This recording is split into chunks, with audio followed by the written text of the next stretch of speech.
না, আমার no comments, no comments, ভাই নো কমেন্টস। ভাই এবার আসলে খুব বেশি ভালো ম্যাচ আমরা দেখিনি প্রিমিয়ার লিগে, কিন্তু এই ম্যাচটা বেশ কম্পিটিটিভ হয়েছে। শেষ ওভার পর্যন্ত আসলে বোঝা যায় না, ইনফ্যাক্ট আপনার ওই লাস্ট ক্যাচটা পর্যন্ত বোঝা যায় নাই যে ম্যাচটা কি হতে যাচ্ছে। এই ধরনের ম্যাচ খেললে এবং জিতলে কতখানি ভালো লাগা কাজ করে, দলের প্রতি কতখানি কনফিডেন্স কাজ করে?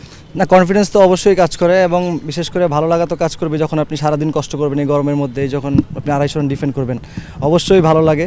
এবং আসলে প্ল্যানটা এরকমই ছিল যে মাঝখানে যদি আমরা বিজয়কে আউট করতে পারি অবশ্যই এই ম্যাচটা আমাদের জন্য জেতা সম্ভব, সেই যত রানই বাকি থাকুক, এবং শেষ পর্যন্ত সেটাই হয়েছে, এই জন্য আর একটু বেশি ভালো লাগতেছে। আর একটা ব্যাপার, শুরু থেকে আপনাদের বোঝা যাচ্ছিল যে আপনার 15-20টা রান কম করেছেন, কিন্তু আপনাদের ওই স্পিরিটটা দেখা যাচ্ছিল ক্রিকেটারদের মধ্যে। হ্যাঁ, অনেক মিস ফিল্ডিং হয়েছে এই ম্যাচে, কিন্তু ওই স্পিরিটটা দেখা যাচ্ছিল। ওই সেকেন্ড ইনিংসের আগে যে ওই ব্রেকে আপনারা আসলে কি ধরনের প্ল্যান করেছিলেন? না দেখেন, আসলে সবার মধ্যে হাঙ্গারনেসটা ছিল, আসলে যে সবার মধ্যে কমিটমেন্টটা ছিল যে আমরা মিরপুরে যেহেতু সবসময় একটা অ্যাডভান্টেজ থাকে বোলারদের জন্য, সো ওই অ্যাডভান্টেজটা নেওয়ার চেষ্টা করবো এবং শেষ পর্যন্ত এফোর্ট দিব। শেষ পর্যন্ত এফোর্ট দিয়ে আমরা হেরে যাই তাতে সেটা আমরা অ্যাকসেপ্ট করে নিব, বাট শেষ পর্যন্ত এফোর্ট দিলে এখানে অনেক কিছু চান্স থাকে এবং সেটা শেষ পর্যন্ত আমরা জিততে পেরেছি, সেটা এফোর্টের কারণেই।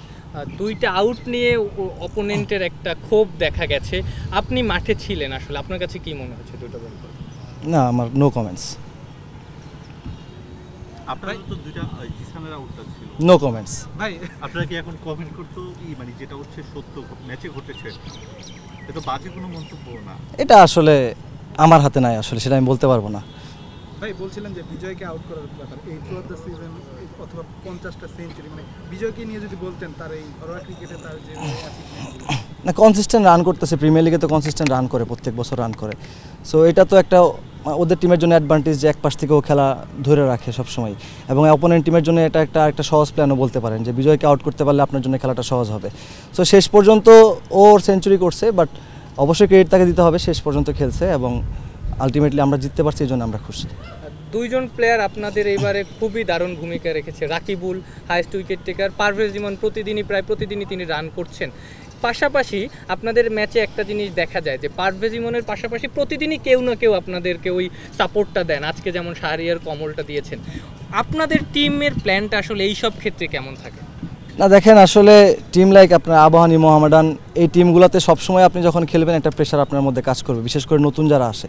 কমলের জন্য একটু কঠিন অবশ্যই ছিল প্রথম দিকে, তারপরে ও যেভাবে করে ম্যানেজ করছে এবং যে ইনিংসটা আজকে আমাদের টিমের জন্য সে খেলছে, অবশ্যই সে ক্রেডিটটা তাকে দিতে হবে। এবং আমরা চাইবো যে বাকি যে ম্যাচগুলো আছে সেই ম্যাচগুলোতে সে একইভাবে খেলবে। এবং ইমনে ছন্দে থাকলে কেমন প্লেয়ার সেটা আমরা সবাই জানি, এবং রাকিবুল তো আনডাউটলি টপ বোলার। এবং আপনার পারফরমেন্সটাও বেশ ভালো হচ্ছে ব্যাটিংয়ে বোলিংয়ে। নিজেকে কিভাবে প্রিপেয়ার করেছিলেন সিজনের আগে, কোনো লক্ষ্য ছিল কিনা? আসলে দেখেন, আমি যে জায়গাতে ব্যাটিং করি সেই জায়গা থেকে আমি খুব ভালো করে জানি যে ওইখান থেকে হাইয়েস্ট রান টেকার হওয়া পসিবল না। তো আসলে ওই সময় টার্গেটটা থাকে টিমের জন্য কন্ট্রিবিউট করা, এবং বল হাতে যখনই আমি বোলিং করি আমি ইকোনমিটা মেনটেন করার চেষ্টা করি। তো সেই সাথে এবার ভালো লাক ফেভার করতেছে, উইকেট পাচ্ছি, তো এটা আরও ভালো লাগবে যদি চ্যাম্পিয়ন হতে পারি। No comments.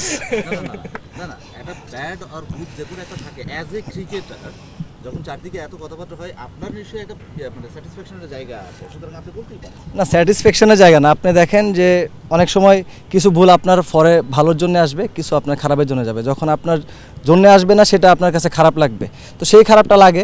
আবার যখন ভালো হয় বা আমাদের ফরে আসে ভালো লাগে, এইটুকুই। মানে এটা তো বলতেই পারেন ইটস এ টাফ জব। অবশ্যই টাফ জব, এই গরমের মধ্যে আপনি 100 ওভার দাঁড়ায় আছেন, এটা অবশ্যই টাফ জব। সবার জন্য তো টাফ, আপনাদের জন্য তো টাফ।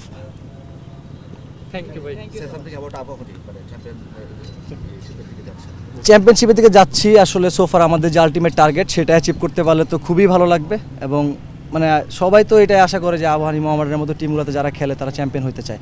সো ডেফিনেটলি আমাদের লক্ষ্যটা ওই দিকেই থাকবে। এখনও আরও 2টা ম্যাচ বাকি আছে, সেই 2টা ম্যাচ আমরা জিততে চাই। বুঝি নাই, আরেকবার।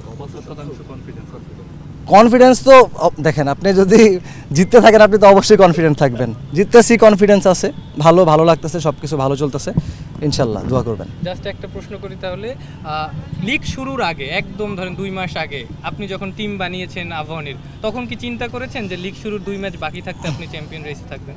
না, সত্যি কথা বলতে যে যখন ফার্স্ট টার্গেট ছিল যে আগে রেলিগেশনটা সেভ করব, ভেরি অনেস্ট। এরপরে যখন আমরা জিততেছিলাম এক্সপেকটেশন বাড়তেছিল, এবং জেতার পরে আস্তে আস্তে এখন যখন শিরোপার দিকে আছি, এখন এক্সপেকটেশনটা শিরোপার দিকেই। Thank you